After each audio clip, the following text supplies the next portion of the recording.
ಇವನು ನೀತಿವಂತನೆಂದು ನಿರ್ಲಕ್ಷ್ಯಪಟ್ಟವನಾಗಿ ತನ್ನ ಮನೆಗೆ ಹೋದನು. ಆಗ ಪರಿಸಾಯನು ಎಂಥವನಾಗಿ ಹೋಗಲಿಲ್ಲ ಎಂದು ನಿಮಗೆ ಹೇಳುತ್ತೇವೆ. ಓಕೆ, ಇಲ್ಲೇನಿದ್ದಾರೆ? ಈ ಪರಿಸಾಯನು ಮತ್ತು ಸುಂಕದವನು ಇಬ್ಬರಿದ್ದಾರೆ. ಒಬ್ಬ ಟ್ಯಾಕ್ಸ್ ಕಲೆಕ್ಟರ್ ಇದ್ದಾನೆ, ಒಬ್ಬ ಪರಿಸಾಯನ್ ಇದ್ದಾನೆ. ಅಂದ್ರೆ ಪರಿಸಾಯನ್ ಅಂದ್ರೆ ಇವನು ಸಭೆಯಲ್ಲಿರುವಂತ ವ್ಯಕ್ತಿ. ಇವನು ವಾರಕ್ಕೆ 2 ದಿನ ಉಪವಾಸ ಮಾಡ್ತಾನೆ, ದಶಮ ಭಾಗ ಕೊಡ್ತಾನೆ ಮತ್ತು ಪ್ರಾರ್ಥನೆ ಮಾಡ್ತಾನೆ. ಯಾಕೆ ಇವನು ದೇವರ ದೃಷ್ಟಿಯಲ್ಲಿ ನೀತಿವಂತರಾಗಲಿಲ್ಲ? ವಾರಕ್ಕೆ 2 ದಿನ ಉಪವಾಸ, ದಶಮ ಭಾಗ ಕರೆಕ್ಟಾಗಿ ಕೊಡ್ತಾನೆ, ಆದ್ರೂ ಇವನು ದೇವರ ದೃಷ್ಟಿಯಲ್ಲಿ ನೀತಿವಂತನಾಗಲಿಲ್ಲ. ಯಾಕಾಗಲಿಲ್ಲ?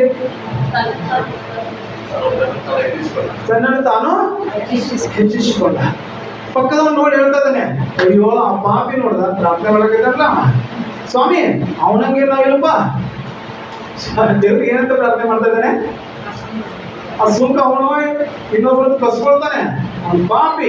ಸುಂಕದವ್ರನ್ನ ಯಾರು ಇಷ್ಟಪಡ್ತಿದ್ದಿಲ್ಲ ಜೊತೆ ಸೇರೋದಕ್ಕೆ. ಅವನು ಚರ್ಚಲ್ಲಿ ಬಂದದ್ರಿಂದ ಅವನೇನು ಹೇಳ್ತಾ ಇದ್ದಾನೆ?